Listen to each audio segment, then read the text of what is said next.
Welcome to What's Your Skroove, where we get inside the minds of artists, athletes, creators, and musicians who are out in the world pursuing their passions. Hello, everybody, and welcome to episode 5 of What's Your Skroove. Today we have on singer-songwriter Cooper Anstett. He's a chill pop artist. He was number 12 on the singer-songwriter charts in 2014, and he's even had songs licensed by Chevrolet. This guy's a hustler. He's a machine, and we're really excited to have him here today. Welcome, Cooper. Thank you. That was quite the intro. Beautiful stuff. Hey, you deserve it, man. So let's get right into it. Let's do it up. So, dive in. First question or Skroove. Yeah, Skroove. Skroovy baby.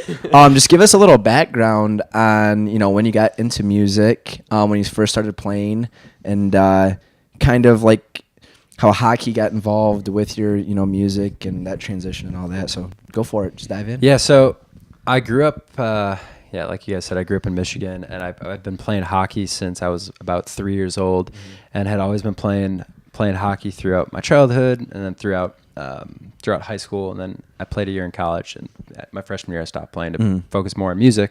But music kind of was always in the picture. Both my parents are they're huge music fans. My dad plays guitar, grew up where he's always singing songs and playing different songs. So it was something I was always kind of around, which was awesome. And then around 12 years old, I decided to pick up the guitar and play a lot more. And that around the same time I started singing. And it was crazy because there was a moment around 13 where I had no idea if I was good at singing. I was just doing whatever felt good. Right. And I was singing this Ben Harper song in my dad's bedroom, playing, his Martin guitar, beautiful guitar. And my brother comes in, and my dad was listening too. My brother looks at my dad, and he's like, "That was pretty good, wasn't it?" And my dad was like, "Yeah." And my brother's not the type of guy to throw out compliments. For him to say that, I was like, maybe I'm onto something. Right. So I just kind of stuck with it since then. And then my freshman year in college, in high school, I had a band. We played a bunch of shows. My senior year of high school, this summer before college, I opened up for one of my favorite artists, this guy Donavon Frankenreiter. Big fan. Yeah, we love him. Yeah, so he's for me, that was kind of dang, there is definitely some validation from people who I look up to, which was nice. And so I went to college to a school in Minnesota called St. Olaf, and played hockey there. And I went there kind of reluctantly, but at the time, my identity was very much more so a hockey player than a musician and an artist. And that was something I was really struggling with at the time, because I knew in my heart, that really was not my identity. Maybe it was when I was younger, but it definitely I had grown into somebody that I wasn't earlier. So I just needed to kind of show people that, and people expected me to go to college and play hockey because that was what I was supposed to do. As a kid who played hockey since 3 years old. And then after my freshman year, I just kind of was look, I gotta make a change and focus more on music. Came back to Michigan, went to the University of Michigan, and just focused on school and music. Right. Real quick, I hate to interrupt. We got to swap out these chords. We're getting a lot of in and out right here, so we'll take a brief intermission, and we'll be right back. All right, we're back. We swapped out the chords, and we just got a little bit into the test podcast world. All right, so you went out to where were you in college? Well, my freshman year, I was at a school called St. Olaf, and it's a smaller school in Minnesota. Played hockey there, and then after that, my freshman year, I wanted to stop playing, transferred to Michigan, focused completely on music, obviously school as well. But it just gave me a time, for the first time in my life, I could actually dedicate all my free time to writing, to producing, to all music related things. And I'd never been able to do that, on the weekends I could go see a concert, or I could go play at the Blind Pig or whatever.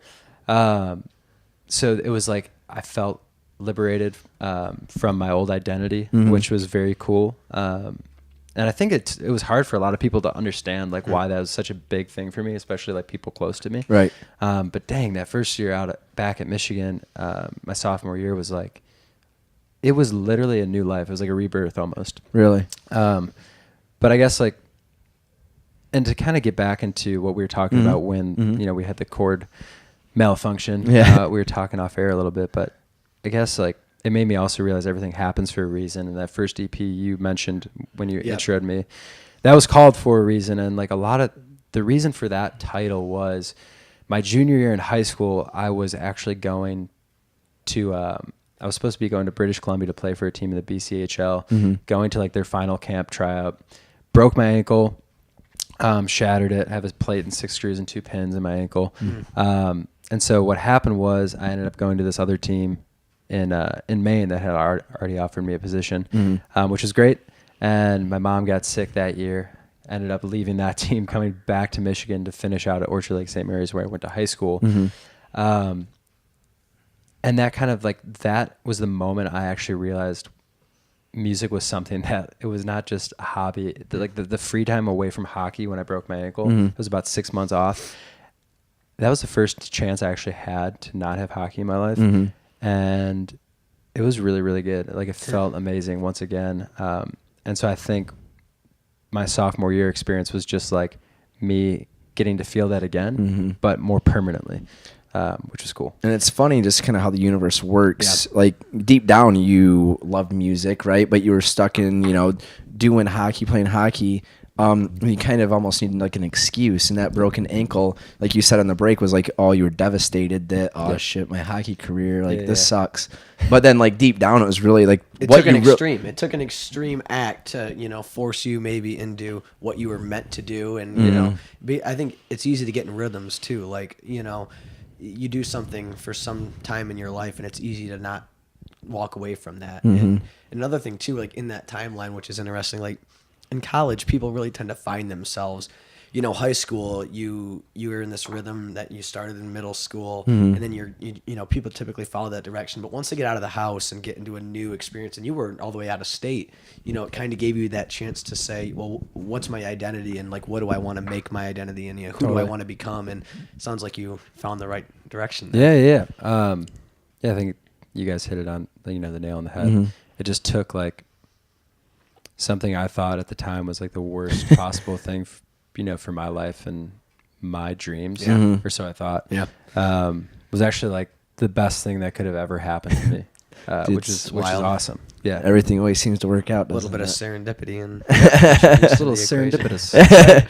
So you come to Ann Arbor and you're taking your music seriously. When did you start like performing shows in Ann Arbor at the Blind Pig? Like, what was your first gigs and how often would you be playing? Great venue, by the way, the Blind Pig. Yes. We love it there. Well, it's awesome. So it was supposed to shut down. Oh, really? Oh, really? I didn't know that. But I think I just read an article today where some other person saved it. Like, really? Is going to keep it around because really? It's like an awesome historic venue. Yeah, it's pretty iconic.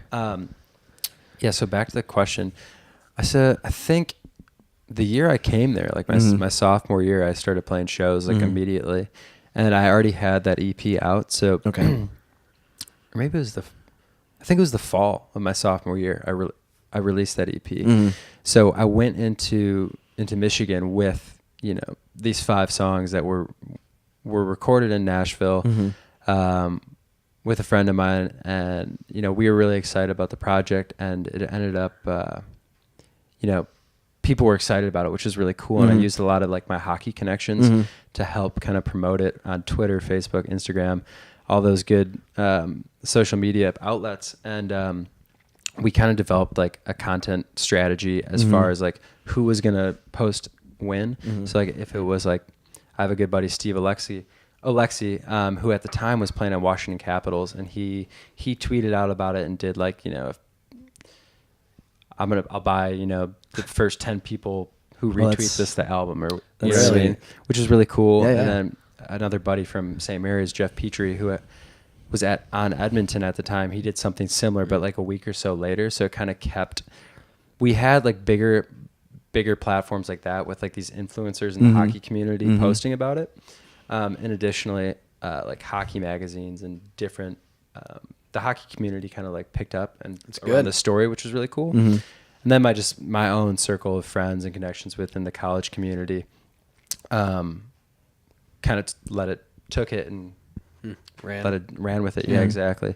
So yeah, my sophomore year, I think the fall, I played a Blind Pig show. There was a kid who I went to school with named Ben Schechter, who was kind of like the show promoter, and he always put together really cool shows. And he does it out in LA now, so he's still killing it.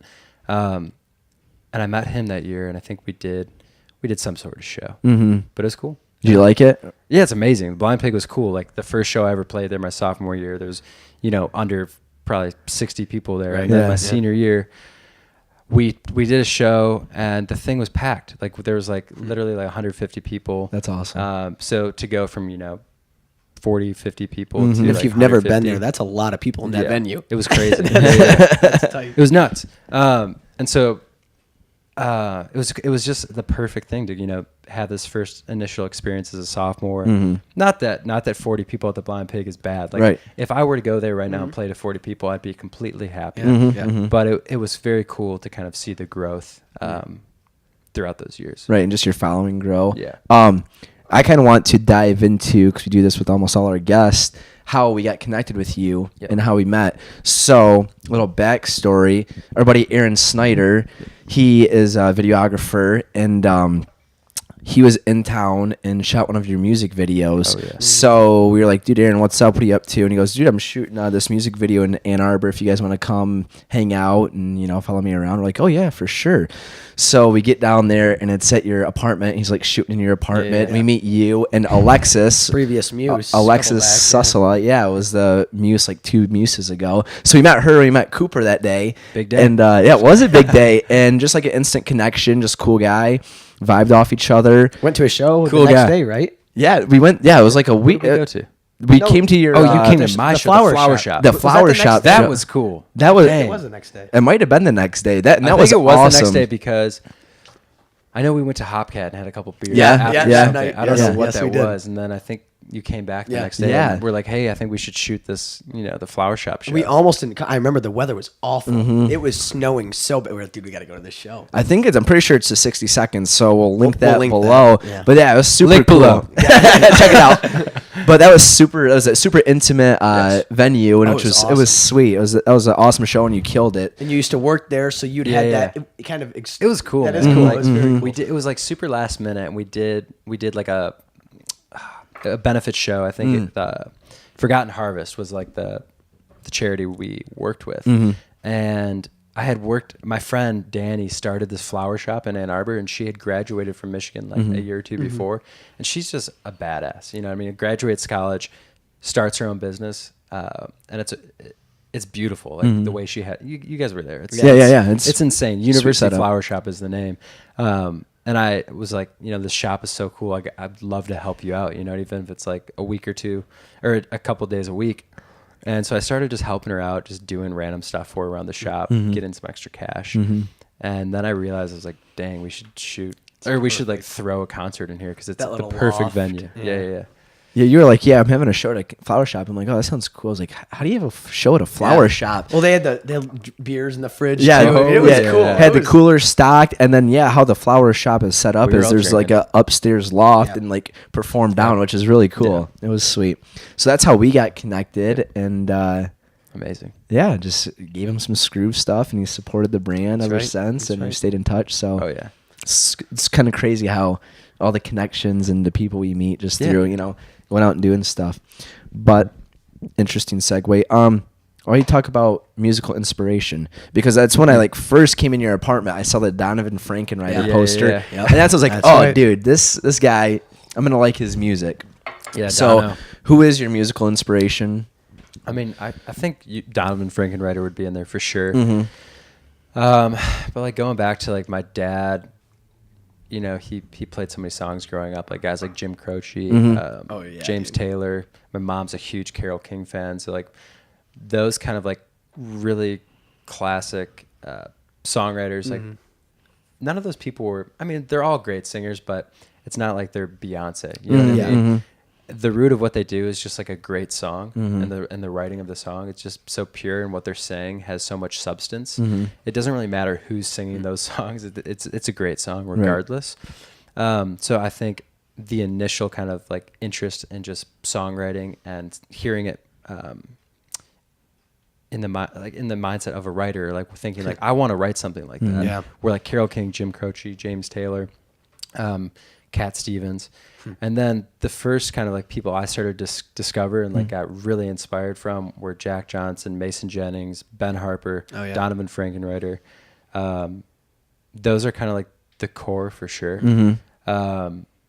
And then from there, it expands, and I listen to a ton of people now, but those initial guys are the ones who were like made me want to write my own songs, sing my own songs, and actually show people the songs.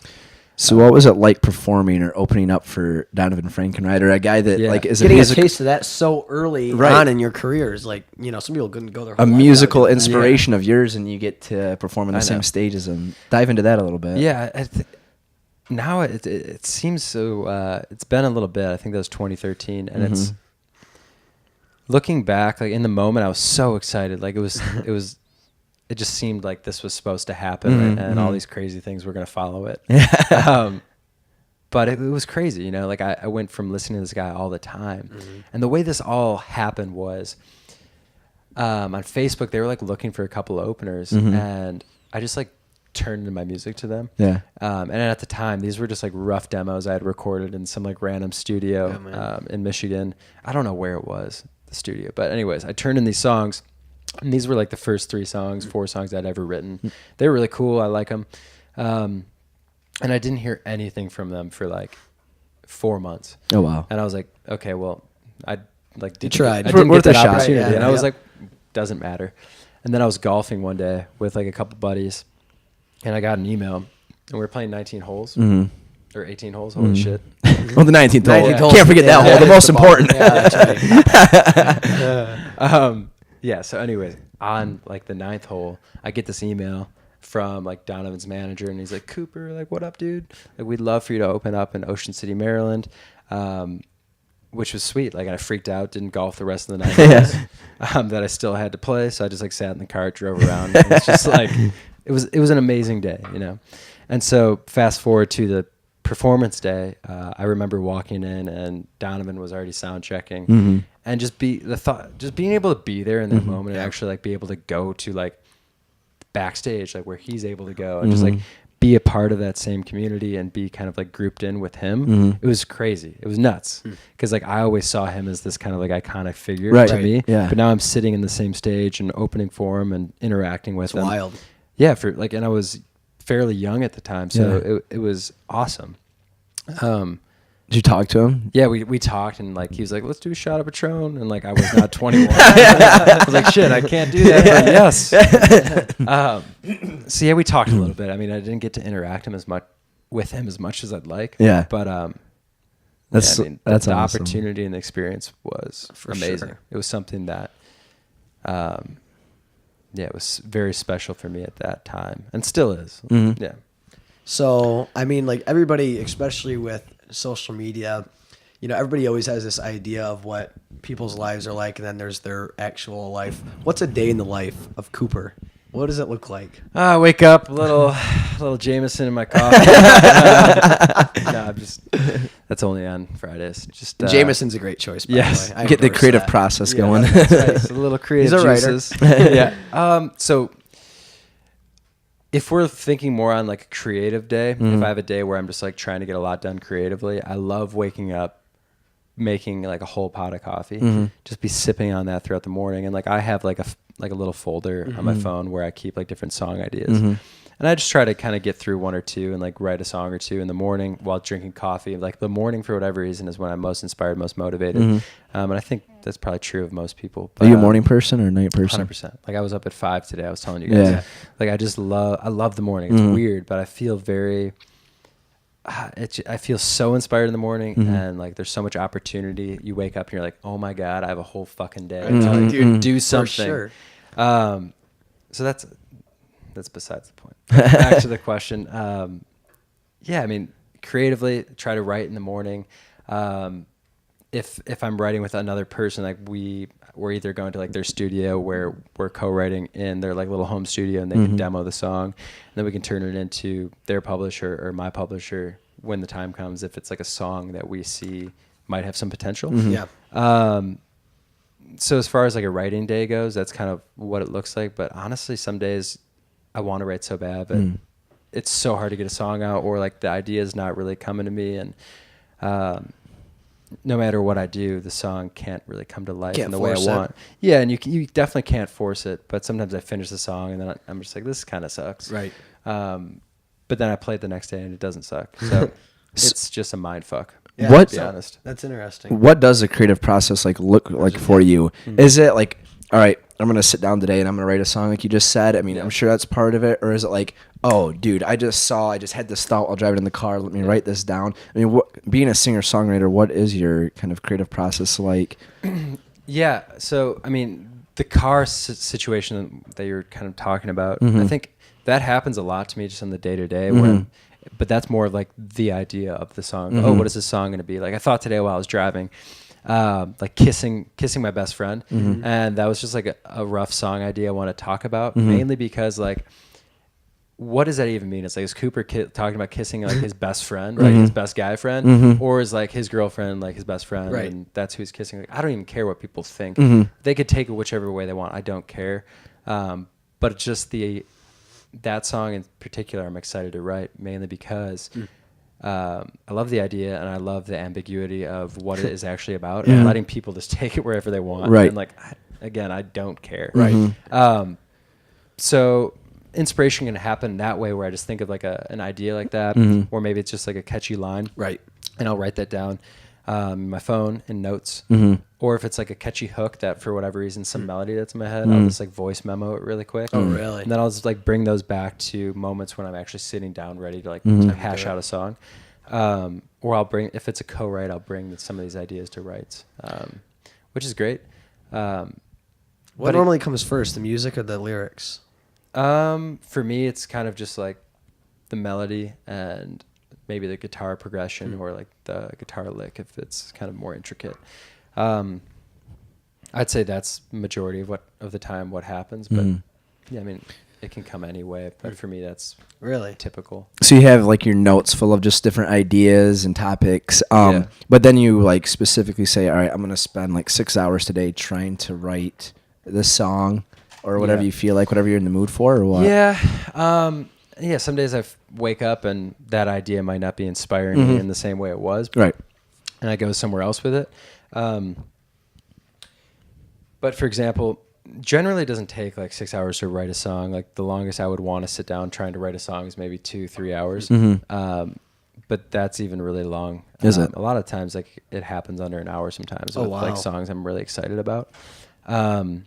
And even quicker, like there's no kind of rhyme or reason to it as far as the speed goes. But again, something you said about not forcing it.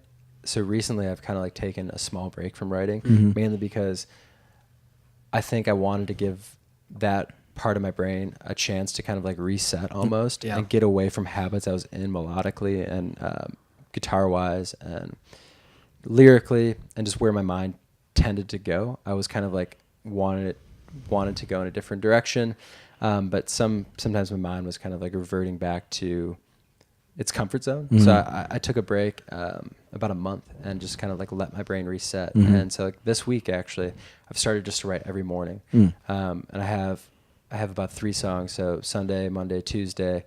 Didn't get one done today because we were shooting like a cover video, which was cool. But I'm excited because like now I'm like, I feel this like excitement and energy about these new songs that are completely different than things I had been writing before. The topics are fresh. They're exciting to me.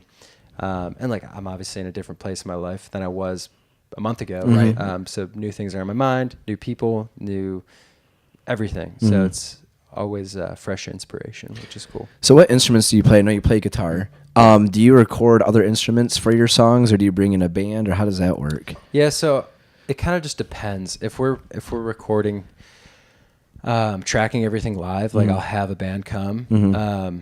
My main instrument's guitar. I can play, like lap steel guitar, slide guitar, ukulele, anything with strings for the most part, bass.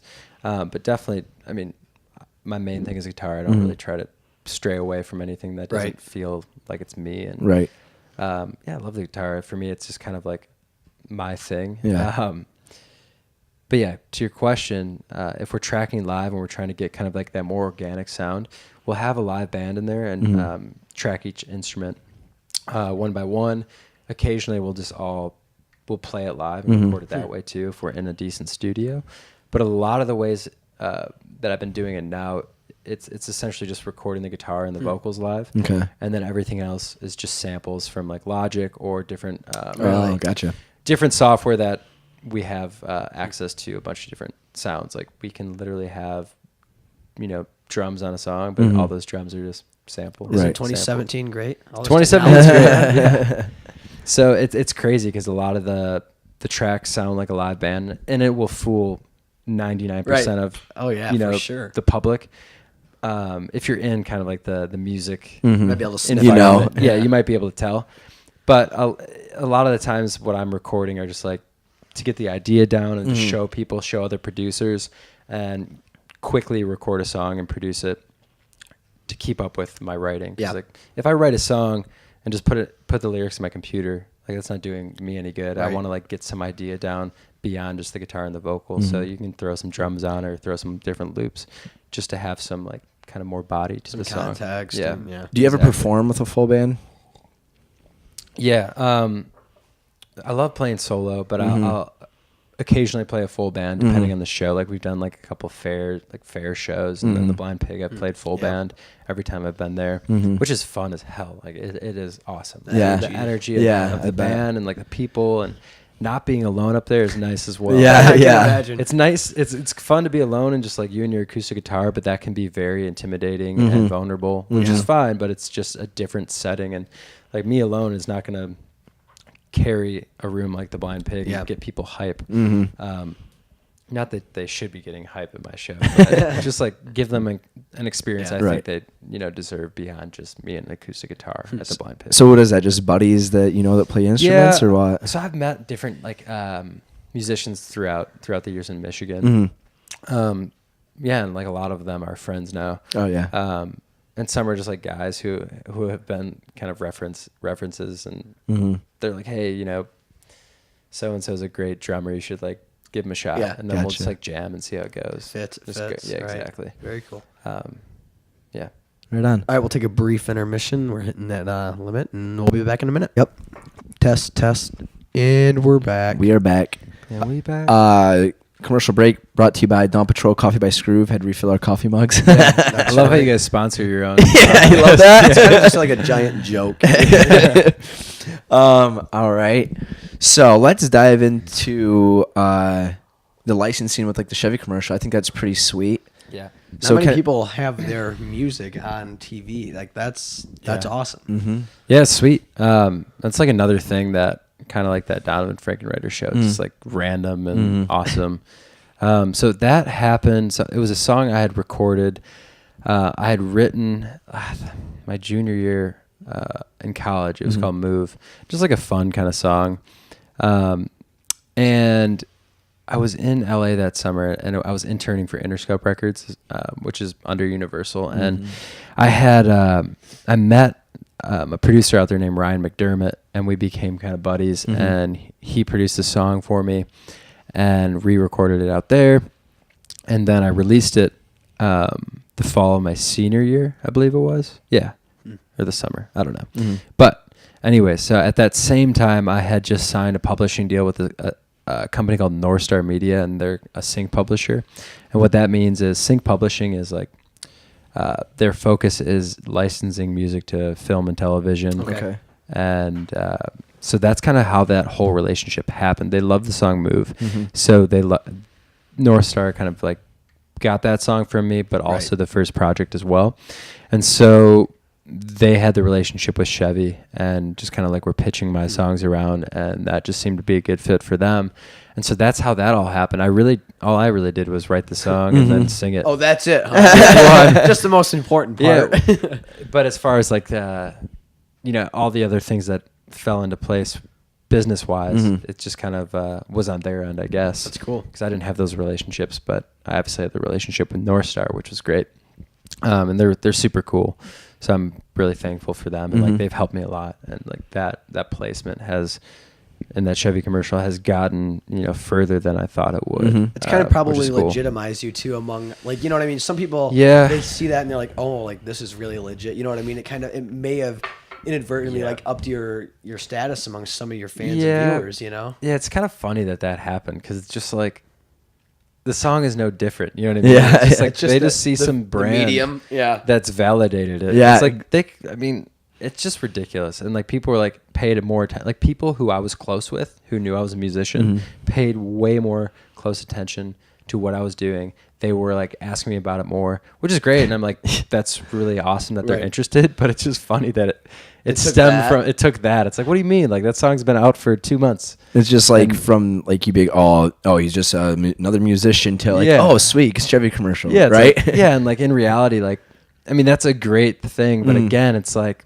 for me, it's like, what is the next kind of win? Well, it's like people don't think you're real unless like you're on the radio, but you could have a song that's got millions of listens, but you're not on the radio, so you're not the real. It's so like backwards. I know, like, it's the funny. legitimization of. Well, that I mean, like we're all from Michigan, and I think it's people here don't get it. So once you're kind of like in Nashville, and in like a music city like that, you just start to realize how many people are actually making a living doing music that you haven't heard on the radio. Which is probably wild. Yeah, it's really wild, whether it's from songwriting or from touring in a band and being, a session guy for some studios, or people who literally just write music for sync and licensing.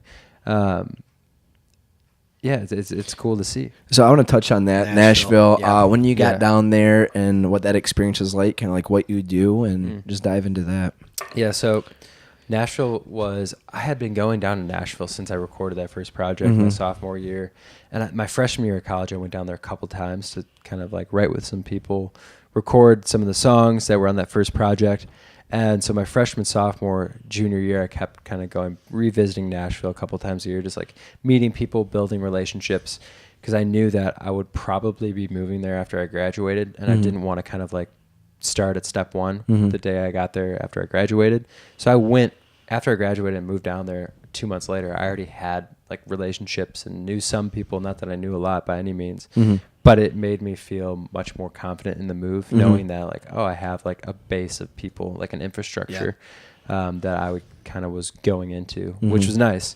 And my senior year, the summer of my junior year, I interned at Warner Music, which was in Nashville. So I had the experience at Interscope in LA the year before, and then the following summer I did Warner, and it kind of like allowed me to see the differences between the two cities on the music side of things, not so much like the cities themselves, but just the industry, the music industry in each of those cities. What'd you do interning down there? I interned at both labels. In the A&R department, which is the department that works like hand in hand with the songs and the artist. Like, who are we signing? What songs are we releasing? So it's kind of like identifying the song from the moment a songwriter wrote it, and then kind of watching the progression of that song then become, go on hold for like an artist like Blake Shelton, and then maybe he demos it, maybe it sits for a while, we reevaluate, then it gets placed on an album, etc. So you just kind of learn like the timeline of what that looks like. All that behind the scenes stuff like nobody thinks about. Yeah, exactly. And it was great for me to see because like I don't think I had any idea. Yeah, were you aware of that, or was that like a huge learning process? It wasn't a huge learning process. Like I knew. Open your eyes. It opened my eyes more, and it was nice to kind of see it like in person and kind of be a part of that process, just so it could help me do my own job better and also understand like where this could potentially go and how to maybe get it there.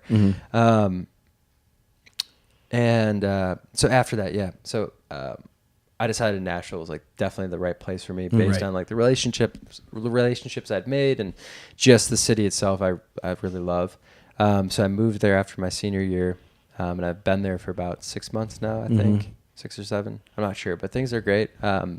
Writing a ton, meeting a lot of great people. And then also doing kind of like some digital marketing work to kind of like, make sure I'm paying rent every month. Yeah. That's important. Which is good. And I ended up like a month or so ago, I went to Reno. There's an organization called NACA. And I got an opportunity to showcase at this conference. And it's a conference where all the colleges book their talent for like their academic year. So I'd gone, performed there, and booked like a handful of shows, and then signed with this college booking agency who's now handling that for me. So coming up in 2018, I'll be in Nashville full time, but I'm also going to be traveling a little bit out west and playing some college shows, which will be really great. Kind of just interact with people and play some of the new songs and just like have a great time. But yeah, Nashville's been good. So you said you're doing like songwriting. You're writing a lot of your own music. Are you like co-writing with people? Yeah, I'm doing a lot of co-writing, writing a lot alone. Like I I love co-writing. It's an awesome experience to kind of like, you know, sometimes when you write alone, you have an idea that you think sucks, but then when you're writing with somebody else, they're like, no, that doesn't suck. Like, let's actually move forward with that. I have this idea to build off that. And it's really cool. So ideas that I maybe would have just trashed by myself don't get trashed, and they get built upon into like a really cool thing. But then again, like I also love writing alone because it's just like, it's a very introspective process. It allows me to work through a lot of things. I can imagine. Yeah. So I've been doing it both co-writing and writing solo, and then I've been playing at some writers' nights down there, and just the big thing for me is creating relationships with people and absolutely focusing on that, both with business people and the creatives down there. But it's been like I was telling you guys off camera, like it's been a year of planning and writing and building a lot of content and making sure I have, like, I know my vision, but making sure it's documented in form of like a plan, a marketing plan. I know what I'm doing, because anybody can go release music out there. You know, you can record 2 songs in your basement, throw them on Spotify if you really wanted, but you need to do a little bit more than just that. You know, you have to have a budget for marketing, for playlist promotion, for all these different kind of small segments of releasing a project. So kind of just have been working on what that looks like for me personally and what the songs I want to release are, and also finding the right producer to produce those. So 2018 will be a good year for me, and definitely a year of execution. Like we were saying before, it's just like I'm excited to kind of execute on all these ideas and plans that I've created and start kind of getting content out there, because it's been a little bit of a dormant period for me, but it was much needed because I had to kind of like make sure I had a full vision, not only creatively, but also a business plan to back that vision up. All the pieces are in place. I mean, me and Tyler talk about it. If no one knows you exist, people can't even like your music to begin with. So, you know, you have to make people aware of who you are for sure, for them to even like it. So that's cool. Totally. Yeah, I mean, and it relates so much to what you guys are doing. Like, yeah, my product is music, I guess you could say, but at the end of the day, it's just building a personal brand. Yep. Dude, and also a personal brand, but also a brand behind your product, whatever that is. Yep. Obviously mine is music. Dude, yeah, building a brand and then just selling it. Like, we just sell it through different avenues. T-shirts, music, you know, it's coffee. just coffee, So it's... Yeah, and like it's obviously like super, like you guys are very authentic and it's all genuine. You know, it's tough to kind of... Sir. Yeah. Well, it's tough to build a brand that's based on an authentic thing. No, yeah. People don't buy that. You know, People they look at it and they're like, oh, this is cool, but it's so obvious that it's not authentic. They'll see through it, for sure. It's like a facade. You know? So over the course of your career, now with social media, have you got any crazy or weird DMs or any? What's like something? Does anything strange like, you know? Do you incorporate any weird fans? No, I mean not weird fans. So there has been a friend's sister's friend. Okay. And she got married, and this was actually just a cool thing. But I had no idea she was using my song as like her wedding song. Oh wow. And she just like DMs me a video link, and I click on it, and it's this like very dramatic kind of wedding video with my song in the background and like these 2 lovebirds doing their thing. So like that's a mixture of like kind of like really awesome to see that. Like, wow, you like chose my song for this. But I mean, that's an older song. So at the time she sent it to me, I was like, oh, that's a song I'm kind of like not that into anymore. So like it was kind of goofy for me to see that. So that one was really funny, but also really special. If she's listening, sorry, Alicia. No, that was very cool and like great of them to use the song. It was just kind of I didn't expect to see. Right. Well, that's interesting because you say like, oh, I'm over that, onto the next thing. Yeah. But it like. That's what's so subjective about music is that clearly was important to those 2 people who got married. Yeah. And like you're onto the next thing, but like it's gonna, for them, that's gonna have a forever lasting impact. Like that's their wedding song. Yes. And like you're onto the next thing, but like just because you have to be constantly progressing, you know, your work has meaning and has value to people, and music is so powerful. So that's a huge compliment. Yeah, exactly. And I know now I sound like a I think that's the like artist mindset, and like we have a bad time reflecting on things that are happening or being in the moment, and because we're the same way, it's always like Forward that was looking. great, but What's it's next? next, and Totally. I think that's the artist, the entrepreneurial, the business creator mindset. So I think it's just kind of and as you guys evolve, like you look at past content and it might not be exactly where your mind's at now, or it could, maybe your skills have gotten better behind the camera, this or that. And you're like, dang, like I wish they wouldn't have reposted that. or whatever. It's all part of the process, though. Yeah, you yeah. know? Yeah. So what has been the favorite part of your journey so far, your musical journey? I think where I'm at right now, and the way I would answer this at the current moment would be just getting to actually graduate college and then make the move to Nashville and just like be able to do music full time and really dive into it. And it's this really scary thing. Like I wake up some days, I'm like, I'm scared, like how am I going to make this work? What do I need to be doing to kind of make sure I move the needle forward every day? And so I guess moving to Nashville is huge for me. It's like, that's kind of like something I'm really proud of.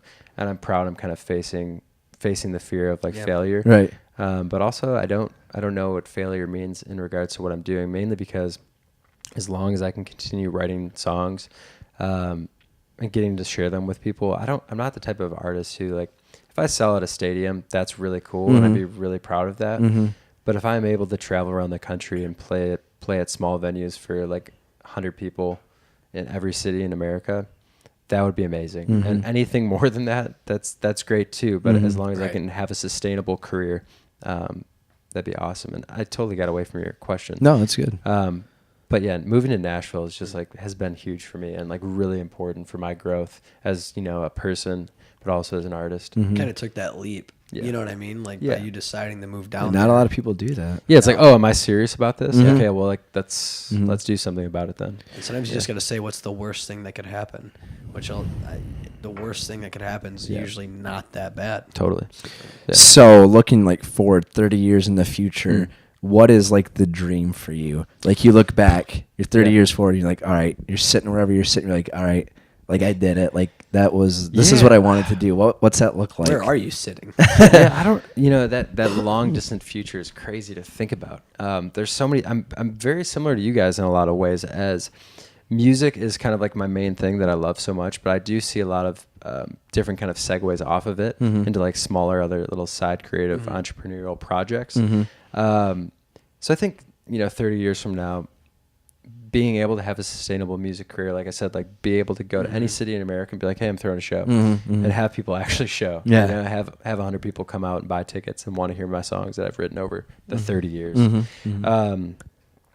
And also, I mean, for me, it's just like this is not so much career focused, but it would be amazing to have like a really cool family too. You know what I mean? Yeah. Like a badass wife, some dope little kids.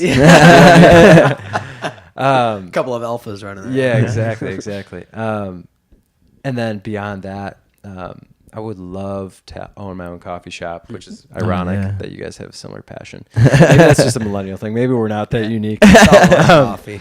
Yeah, and then like I'm a huge yogi. I do yoga every day, and I have a lot of friends who are great yoga teachers. I would love to be, a part owner of some studio that they all teach at. I would love to invest in that if I could get myself to the point to be able to do that. Right. Yeah, I mean, I'm a simple guy, as long as I'm making my music and I can play shows and be sustainable and kind of just live the life I want to live. And pretty much it's just like a life filled of just like great relationships, people I love, and people who love me, music, coffee, yoga. I love that. That's kind of all I really need. I love that answer. Those three things go together really Yeah, well, right? luckily. It's nuts. So like touched on yoga, and you seem to be a very like when it comes to your mornings, like you're consistent with what you do, which systems are important to creating an efficient way to get things done.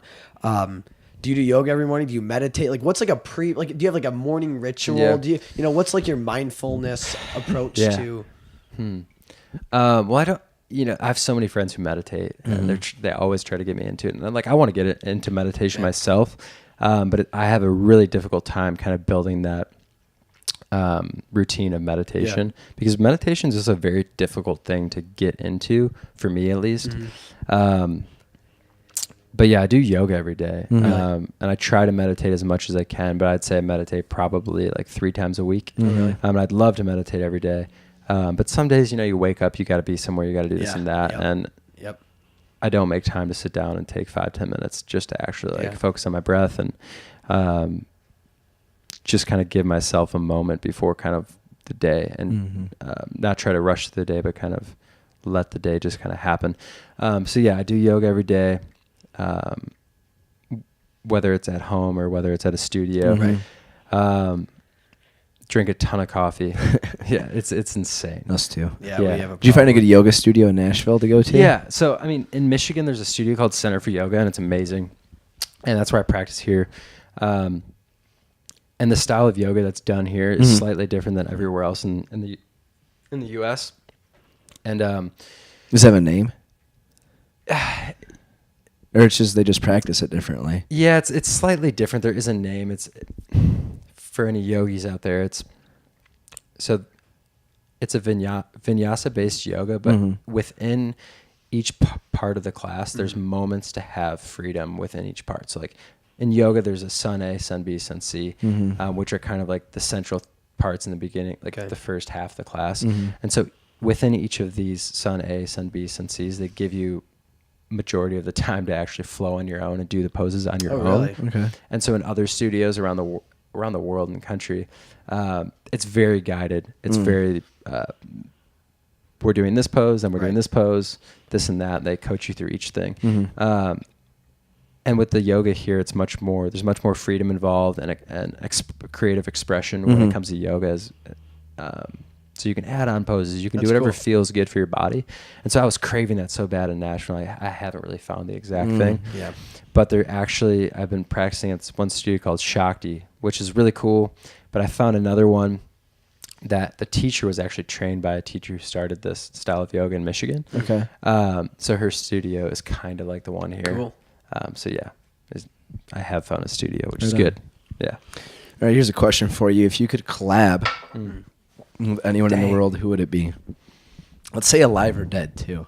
Okay, let me think about this one. If that makes a difference. Yeah, I think it'd have to be Cat Stevens, honestly. He's just like one of my all-time favorite songwriters growing up. And I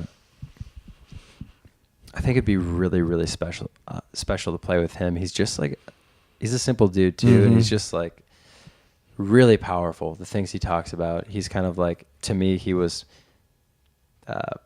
before it was Cat Stevens, then Jack Johnson. Those two guys I see very similar. So Cat Stevens would be my number one because he's old and might die before Jack Johnson. So so like Jack Johnson would be the next one. Cat, if you're listening. Yeah, Cat. Hello, Cat. Cat, are you out there? DM Cooper. DM me, Cat. Cooper Anstett. So Cat Stevens. Do you know Cat Stevens? Yeah, I do. Cool. Father and Son. You guys probably know that song. Yeah, I'm trying to think of what He's had some. I know his music. I can't think of anything. I want to say Cats in the Cradle, but that's That's just his name. Yeah. Yeah. Cat. I want to say that's Cats like, in the Cradle. It's like Harry Chapman or something like that. But no worries. Whatever. You guys haven't heard him, but yeah, he's a very cool kind of old school song. So 2018, because this is going to get dropped on New Year's Day. Happy New Year, everybody. Yeah, Happy New Year. What up? How does it feel in 2018? Yeah, no kidding. The world didn't end, I hope. 2012. If you're watching this, you are alive. Yeah. What I know it's like the year of execution, like we talked about. Touring. What do you have planned? Totally. Any big resolutions for 2018? Coming out with an album. You said you have a lot of stuff that you've written. Yeah, I mean, I have a lot of stuff kind of recorded in the can. I would love. So my goals as an artist would be to have. I want to release a single. It's called "Love in the Line." That'll be the first song, and then I might re-record some older stuff and have that follow up the single. But it's all going to be a part of another EP, and we're going to rebrand, relaunch, probably take off all my current stuff. Just relaunch, rebrand around, because like I was telling you guys before, I have kind of like a more in-depth marketing plan that I've been working on for a while, which is great. So yeah, starting to release music again. Gonna shoot a great music video for the first single, so I'm excited about that. it's Do you have that idea already? yeah, it's just acting on a lot of things that have been in the works. So I'm so excited. And also just like personal goals, definitely just, I've been budgeting a lot and trying to be better with my money. Not that I'm bad with it, but now that I'm trying to save, or I've been saving for like the music video, for hiring PR people to help me out. It's made me aware of just like how powerful budgeting is, and also just beyond just spending money, how can I be intelligent about what I'm doing with it, and how it can support myself, but other people, and also other businesses. So I'm excited to kind of like explore that world a little bit more, because it's very easy for me just to blow money. So I got to work on that, to be honest with you guys. That's good. I could probably work on that too, to be honest. All right. Well, something that I think provides a lot of value, because you're doing it, man. You're taking the leap, and you're taking the risks, and you're getting after it. What advice would you give to aspiring musicians? You know, somebody who, you know, I think especially might be in that situation where maybe it's time to graduate high school, because it's easy for people to practice music now with YouTube and, you know, put songs out there, but it's time to go to college or, you know, look at getting a career. What advice would you give to people looking to get into the serious part of the music world? So, I mean, there's so many tools we have today, like, and people are intimidated by cameras or buying a camera and learning the software, learning how to shoot footage, or are scared to upload stuff to YouTube or post on Facebook. Really, I mean, social media and technology is so powerful, and content is very powerful. If you're really trying to do this today in the 21st century, it's like you need to constantly be thinking of ways to engage with your audience, sharing music constantly. And if you really want to do this for a living, like, then do it for a living. You know what I mean? Like, just do it. I like that Nike. advice. Just seriously. But it's like, if you have all these songs you're writing, record them. And if you don't know how to produce, that's fine. I don't know how. I have a lot of great friends who do. And I also am totally cool with just like playing acoustic and singing into a camera and posting that. So it's just something you have to make a decision, like, how badly do I actually want to do this? Because it's not easy. It's not going to be like this, like, very simple, glorious road that you clearly see the steps to achieve this goal of whatever you want to be as a musician. That's just not how it works. And if you're looking to have that very laid out path, you're in the wrong thing. It's just not, it's not a thing. Right. That's true. I feel you, dude. You just have to be doing this because you want to be doing it. So I think that's important to answer yourself. And there's nothing wrong with, you know, answering no to that question. Be like, oh, like, I love music, but I'm not willing to kind of like potentially sacrifice everything for it. So answering that question, I guess, but also like for people who aren't for people from the Midwest, it's very hard to pursue something like this because a lot of people don't get it. And you know, your own family and friends and people in school might not really understand what you're doing or what you want to do with music, or really see you in that way. You're like, oh, Cooper or whoever is not that type of person, whatever. Do not be brought down by kind of like your environment's mentality about about an industry that they don't understand. You know what I mean? They didn't grow around music. I mean, maybe some of them have. They just listen to it and they don't understand where it comes from. They don't understand the business side. They don't understand the creative side, the process at all. So why would you ever listen to people like that when people do. They're trying to talk? Yeah, like, you're going to listen to some kid who knows nothing about doing this for a living, and he's telling you not to do it, and then you're going to listen to him. Like, what? Like, why would you ever do that? And I always used to think it was so crazy when I would always see, like, actors and musicians and different people on award shows up on stage accepting an award. They're always like, don't give up, like, no matter what people say, you know, all that stuff. And I always used to think it's, like, so cheesy. I'm like, oh, like, anybody can say that. But really, that is, like, they all say it because, like, that's the one thing you just need to do. You know what I mean? Like, don't give up. Don't listen to anybody else who's trying to put you down. Because all those people who are doing that are probably just people who wish they had the guts to be taking a chance pursuing it. I mean, like, you guys get it completely. You're doing the exact same thing. Fuck those people. I think that's wonderful advice. I think that was said very well. I don't know how well it was said, but I think there's a message within there. It's very clear.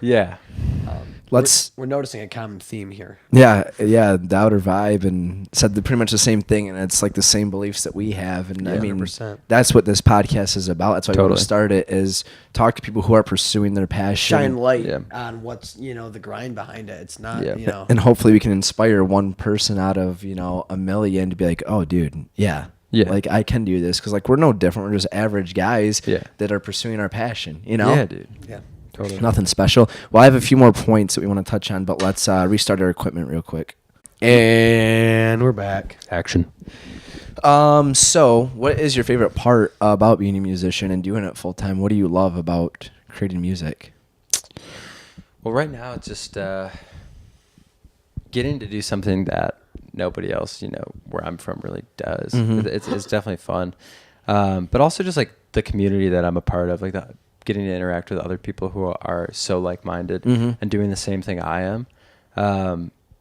It's been awesome. Like that part I've really loved, because before it was just kind of like not as many people, and now I'm in a community where everybody's doing. It's awesome. It's people get it, And it's probably inspiring too, right? It's extremely inspiring. It's also just like you don't feel